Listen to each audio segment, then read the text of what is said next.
tells us to forget what's behind and look towards what's ahead, to press on toward the goal, to win the prize for which God's calling us heavenward in Christ Jesus. Let's press on together.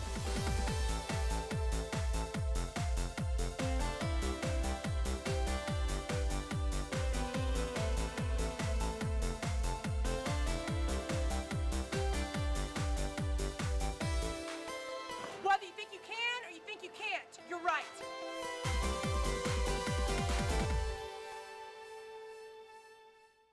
Hello everyone, welcome to Press On Fitness. My name's Miranda Burcham, and today is a day that we get to take a break from exercising with Press On Fitness. Today I want to talk to you, and I have a wonderful guest, a great friend and a great fitness camp member, Lana Cicada. And Lana is the mommy of two little girls, Ella and Claire, and she's a 36-year-old mommy. She also does hair a few days a week. And I am so excited because Lana has a story to tell today. I'm gonna let Lana share all the little details with you, but I wanna tell you she's lost a lot of weight and she's still on her journey to lose a lot more. So Lana, let's get right into this, and welcome and thank you for being here. Thank you for having me. Lana, tell me a little bit about growing up. You mentioned, you told me your story before about being an overweight kid. That's kind of who you thought you were. Tell us about that. Well, growing up, I was an average to overweight kid. My sister was very thin, and I thought she just took after my father, and I just took after my mom and her family, and I just was a chubbier kid. That's just who I was. I just accepted it. Mm-hmm.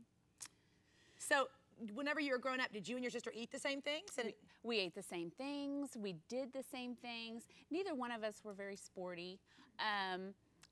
She might have been a little bit more active than me, but I was always just an overweight kid. I was a happy kid. There were times that I thought I needed to lose weight. My dad really encouraged me to lose weight, but I never did anything about it. Mm-hmm. I didn't really know what to do about it when I was younger. My mom tried to help me in middle school. She took me to Weight Watchers, and we joined that for a while, and I believe I was successful. I don't really have a memory of that. I don't know how long it lasted, but soon we just kind of waned off of it and just went back to our normal lives. We didn't do anything about it. Mm-hmm. You said you weren't a sporty kid growing up, so were you ever involved in athletics of any kind? No, never. And if ever I was playing a game with friends, I was so uncoordinated and didn't know how to do things. They just kind of asked me to step out, and so I just stepped out and just watched and was the big cheerleader. I was always the biggest cheerleader, but I never got involved in anything. I did band, so the marching was about the best activity I got in school. So it sounds like, I say it a lot, but by the age of 4, we develop 40% of how we see the world and how we see ourselves. By the age of 4. By the age of 8, we develop 80% of how we see the world and how we see ourselves. So is it fair to say, growing up, that you just saw yourself as the overweight kid and that's just how it was? Oh, and yeah. you maybe hated it, but you were still happy? Very much. I saw myself as that. When I got with my sister and then my cousins, all my cousins were very thin kids. And I was just the chubby one, and that was just accepted. With even my grandmother, she knew that I was just the chubby one. They always wanted me to be healthier and different, but I did the same thing the other kids did. They ate what I ate, and we did the same thing. So I was just different. So I believe that was just me, and that's what I told myself. That was just who I was. Right. But you had mentioned that you found role models because you still wanted to be beautiful, even though you're overweight. Tell me about that. That's pretty interesting. Well, as I got older, in my teens and in my 20s, I would look around me to find adult women that were heavy and to see what kind of lives they lived. And I would find a few women who were overweight, but yet they were beautiful. They dressed beautifully. They kept their hair and makeup beautifully. And so I modeled myself after them because I told myself I was an overweight person. That's just who I am. It's who I would always be. How can I be the best overweight woman I could be? Mm-hmm. So I would try to dress my best. I would never leave the house without my hair and makeup done. I always wanted to present myself beautiful, even though it was heavy. I was very happy. I did not struggle with depression, maybe momentarily. Maybe every once in a while I had an issue with depression, especially in the dressing room. maybe just in certain circumstances. But for the most part, I was a happy person. I had God in my life. I know He loved me. My family loved me. I never had the experience of people making fun of me. God always had wonderful friends around me at my school and various places. So I was a very happy person. I enjoyed life, other than just those moments of depression about it. Right. So let's fast forward. You're an overweight kid. You're okay with it, even though, of course, we all want to look our best and be our best. Yeah. But it just the stories that you started telling yourself in your head was, I'm overweight. I'm always going to be overweight. I do the same thing my sister does. She's thin. I'm overweight. I can't help it. Right. So as you grew up and as you got out of high school, tell me about how your weight progressed. Well, in high school, I was an overweight girl. But after high school, I think the freedom of having my own job, having my own car, my own money in my wallet, I began to buy my own food. We didn't have the healthiest food at my house, but I began to go excess. I started buying my favorite things. You know, your mom's always there to tell you, no, you've had enough. Well, I used these times to just get what I wanted. I hid food in my car, in my room, because I could buy what I wanted, and I would just snack all the time. And I just fed those things. Instead of trying to make good habits, I just fed my bad habits. And so I really believe that after high school, about 17, 18 years old, my weight started skyrocketing. I saw a picture of myself at about 18, and I was switching jobs, going into hairstyling, and that picture, I just was so puffy in my face, and I was large, and I really can see that the year I had been out of high school, I had just gained a lot of weight, and I really think that was the bulk of it, and really making those bad habits. I made them, and I knew how to keep them, and I didn't realize what I was doing, but I was doing nothing to change. I would see people that were thinner than me limit themselves.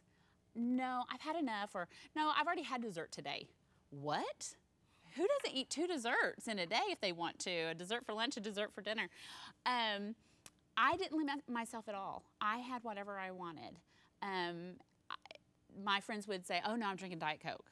Oh no, I want the full thing. I'm not gonna have diet, it tastes bad. And water, who drinks water? You know, those are the habits that I was telling myself that were normal, were fine, it's who you are. I didn't limit myself in any way, So if we fast forward to meeting your husband, and you were in your late 20s, you're 28 when you got married. Yes. Tell me a little bit about, once you met him, what you wanted to do with your weight. Were you wanting to lose weight because you're getting ready to get married, or? Well, in the years previous, you know, I would tell myself that's why I'm not married. I told myself I'm not married because I'm heavy, and I would pray about that. And there were times of a lot of tears because I thought I'm not married because I'm heavy, and I wanted to do something about it, but I never did. I met him when I was 28, and he did not, my weight was not an issue with him. He loved me from the start. He always thought I was beautiful. Moises was always reassuring me that I was beautiful. He loved me inside and out. But as I got closer to my wedding, my mom encouraged me to lose some weight, just so I would feel good about my wedding, my pictures, and I agreed with her. I wanted to look my best. So we started Weight Watchers, and I lost some weight. I lost a little bit of weight before my wedding, and we continued. We continued on. The apartments I lived at had a gym, and I would go there and work out a little bit, and I had a little routine in a magazine that I would follow, but I did it all by myself. And my mom was my only partner in this, and she was in it too. And I think she had more of a heart of it than I did. And I lost about 33 pounds that year. And then toward the end of it, I just kind of quit. I went back to my old habits, eating out a lot. And so I saw my weight every week. I would gain some. I would lose a little. I would gain more. I would lose a little. I was gaining more than I would lose. It's interesting because you said you didn't really tell anybody. You told your mom, and you and your mom are buddies in it, but that's a key. And I know as you're going to continue to tell your story, that's been one of the things that's grounded you to being able to lose this amount of weight you've lost. Yeah. Because you didn't just secretly, well, I'm going to try to lose some weight. I'm not going to tell anybody. You let everybody know. In the beginning, I'm you're scared to tell anybody because you only expect yourself to fail. That's all you expect. You expect yourself to try it, but it's not gonna work, it's not gonna last. You might lose a few, but if you tell anybody, they're gonna know when you gain it back. That's why you don't want to tell anybody. And I was always very scared to tell anybody what I was doing. I didn't want to talk about it. And so that was the difference in this time. In the beginning, it was that way. I didn't want to talk about it. I exercised just a tiny bit. I told my husband, I told my sister, this is what I'm doing. And I told people that I might be eating around so they would know why I'm making the choices I am. But I did not tell anyone until God really helped me change. Right. So let's get into that. You had your girls. You have two precious little girls. What are their ages again? I have Ella, she's 4.5, and Claire's 3. Okay. So after you had them, you ended up being at your biggest weight ever a couple years ago. Is that right? Yes. And you want to say what you were? Sure, that's fine. Before I had my kids, I averaged about 230. Okay. And then between my 2 pregnancies, they're just 17 months apart. So between the 2 pregnancies, I would go down to about 230. But after my second one, it was like after I had the baby, I would start gaining weight. And I got up to 264.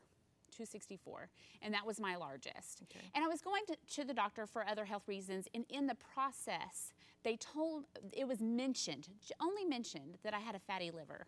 And I Googled it to see what it was, and it could turn into something really bad. And I always knew you have to take care of your liver. You need to take care of that. So I really knew that now was the time. That was the time. And I told my husband, I'm gonna join Weight Watchers again, and I'm not gonna stop.